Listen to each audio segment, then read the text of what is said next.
I don't want to go deal with the furnishing the property. I don't want to deal with that, but I do want to be in real estate, and I want to get my have my money work for me. And Yeah. so that's how you do it. And then you start to build, right? You start to build that, and then you become a lender as well. So again, you go and find the money, and that's what we're really educating individuals on. Like how to, I had a student that recently just went through this, and the first call, we did a one-on-one 5-day challenge in the month of December, and I get to work with you one-on-one, so you can really understand the program, and it's a little bit more intimate. And her first, on the first day, she's like, I just don't know where to find money. Like, I don't think there's any money around me. By the time 5 days, only 5 days, 30 minutes a day, 4 hours total, by that Friday, she had 8 private money lenders interested.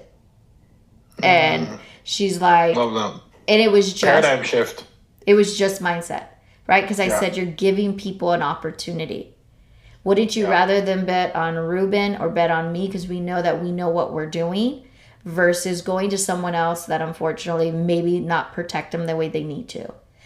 Yeah. So I've realized money's around us everywhere. I love the calls that I get on with people. We've done so well, Vincent, so well in marketing that people, when they come to us, they kind of already know a little bit. But they'll say, we only have $30,000. And then they hear our story. Like, why are we using the money? We're using it for displaced families. We're using it to provide more housing for families and opportunities and all of this.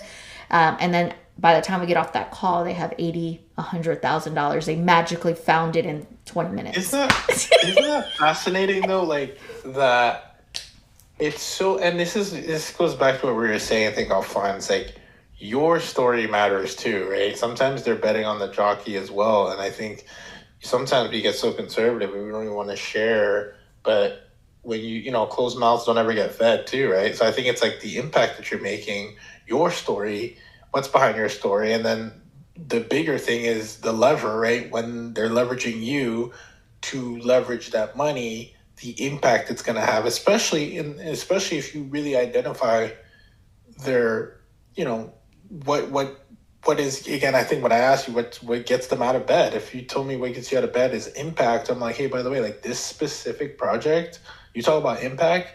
Here are the reviews or testimonials from these families who are not been able to help. And this is actually why I love the insurance space, because there people are grateful. Like they are super Mm-hmm. grateful, and they didn't have any alternatives or a little less alternatives, right? And so to me, this is a key takeaway. Like I didn't even realize the power of what you just said until you really echoed it, that there is a story element behind it, behind the investment. Every investment is created differently. And I trust that, whoever is listening can tie their own story to this and their own success. And they're kind of like the domino effect of having a reframe in their mindset